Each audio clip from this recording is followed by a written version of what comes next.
I've been quite lucky in life, and don't have many stories worth sharing on this subreddit. In fact, only two come to mind.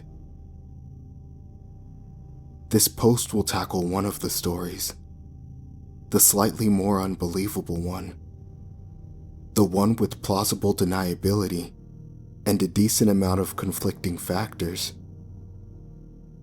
but also the one that could have gotten very bad had we not bailed. Last summer, my friend Aaron and I were both interning in Washington, D.C. for separate companies.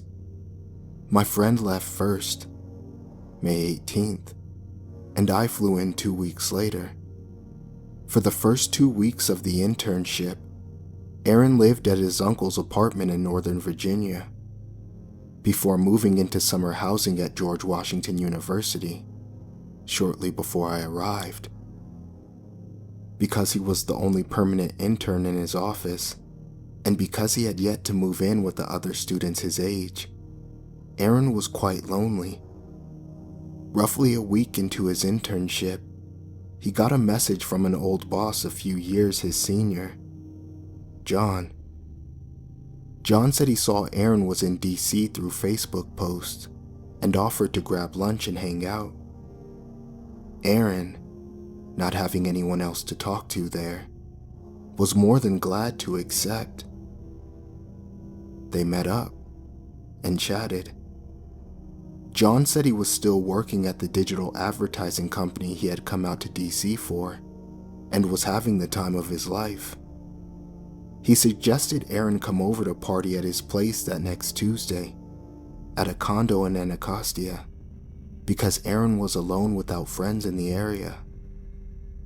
For those unfamiliar with the DC area, Anacostia is a historically African American neighborhood in the southeast quadrant of the city, and not typically a place where you'd find a pasty white guy like John. This location set off a small alarm bell in Aaron's head, as the firm John was working at paid its staff well enough that they could afford places outside of Anacostia.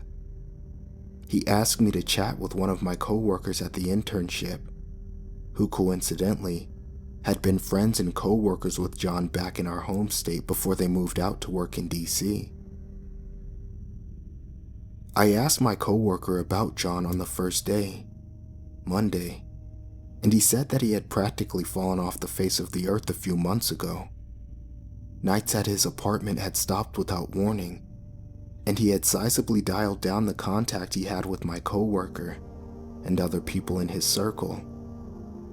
I also found out that the apartment my co-worker mentioned John lived at was in Adams Morgan, a higher-end neighborhood than Anacostia. It turned out that my co-worker didn't know John had moved. Further research that John was working for a telemarketing firm now, instead of for high-powered political consultants, and that while he was registered to vote in Anacostia, it was not at the address this party was supposedly going to be held at. Tuesday came, and Aaron went to Anacostia, but got cold feet and went back home, telling John that he had forgotten about a summer school assignment that was due. In reality, the thought of going to a party on a Tuesday night, in a seedy neighborhood, all by himself, was too disconcerting for Aaron. John understood, and told Aaron there'd be another thing on Friday. I thought this was the end of it, and that Aaron would leave him on read. But instead of backing out, Aaron pressured me to join as well, over the course of Thursday evening. I was quite resistant to the matter, but he got another friend back home to help persuade me. We informed her of our plans, and that if we didn't text her by midnight at the end of Friday, to start worrying and call the people in DC about our last known location. Aaron also dangled a sizable amount of weed over my head to get me to agree. I had only had it once before that summer, but just a few hours after arriving, Aaron introduced me to his edible of choice for the past 2 weeks, a Korova Blondie, containing 500 milligrams of THC in it. I took a small piece of the edible on the Sunday I flew in, and wow, once it kicked in, I was tripping. We went to watch Game 2 of the NBA Finals at a sports bar, and everything in my field of vision was swimming. Ordering food was hard, as was eating and keeping my balance. Typical background noise registered, as the sound of waves crashing against the shore for me. But the most jarring effect this blondie had on me was when that conversations around me sounded like they were taking place in Russian. I could pay attention to one person and hear English from them, but anyone else would be speaking Russian. Conversations would change languages if I stopped paying attention to them and focused on something else. I was incredibly messed up as a result of taking this blondie, and this is pertinent to the story at hand. Friday rolled around, and I met up at Aaron's dorm. He texted John to make sure he could bring me along, and got an odd response. Something along the lines of, "That's okay. Does he not have other friends he could hang with on Friday? Or are you the only person he knows here?"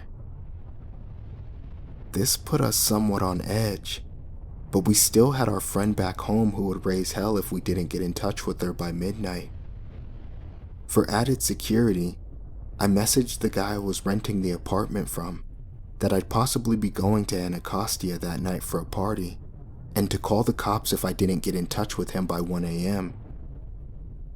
We told John about our blondie and asked if we should bring it with us.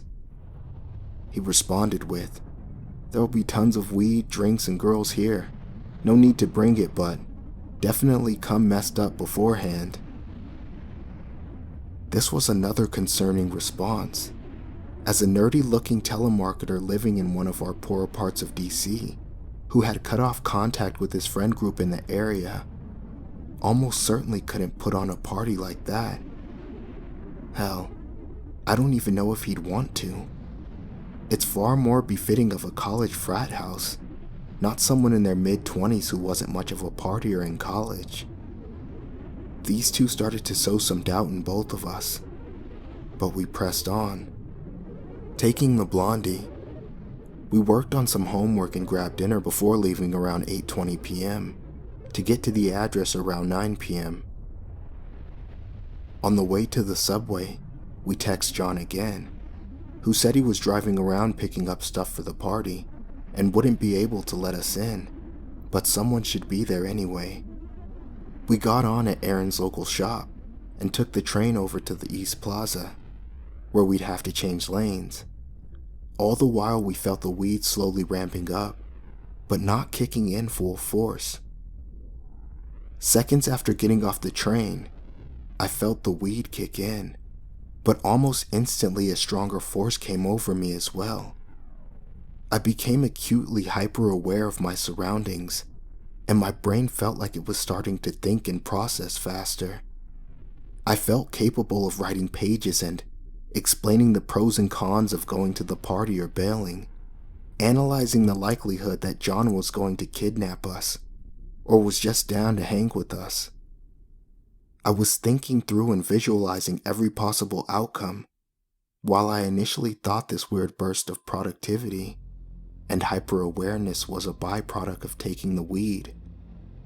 I've never experienced anything like that since.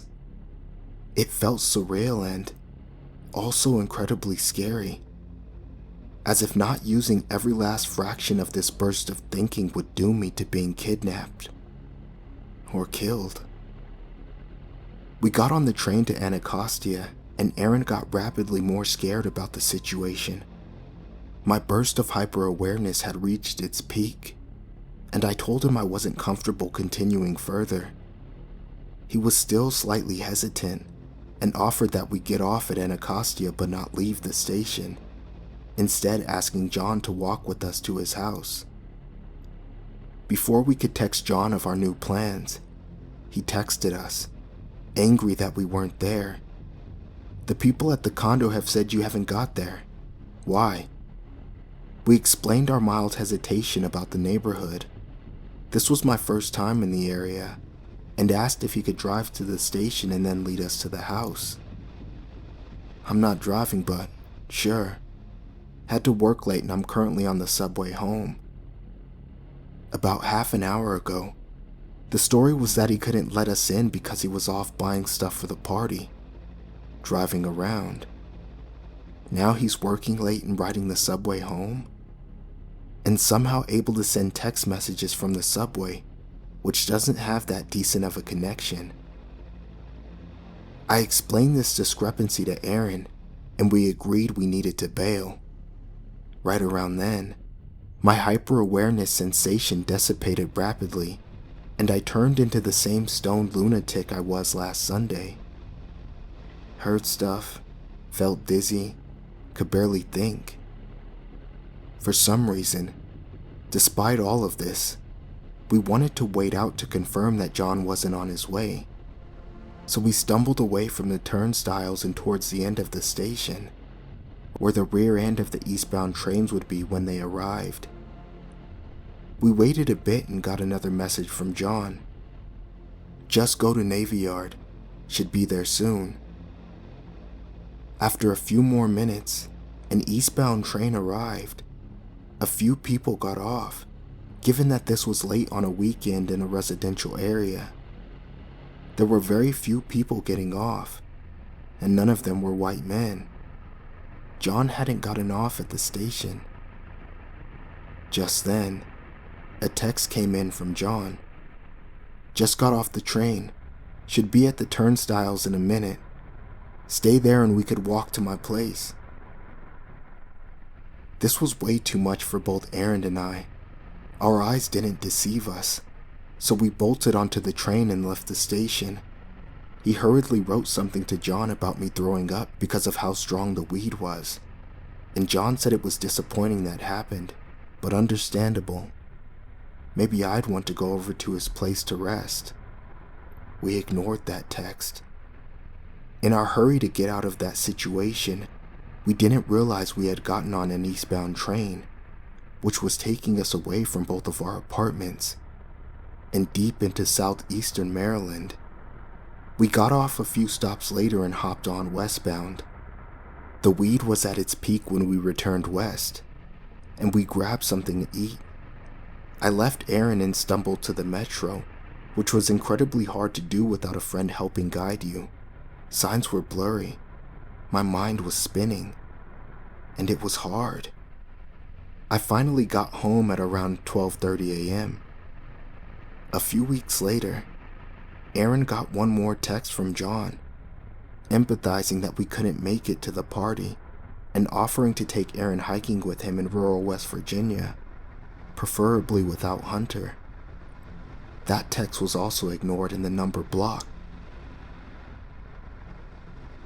I had siloed this story away for the past year, but decided to look John up out of sheer curiosity, and I was floored to find out he's doing quite well for himself. He's at a different political consulting firm, no longer a telemarketer, back with his former circle of friends, and in a stable relationship with someone.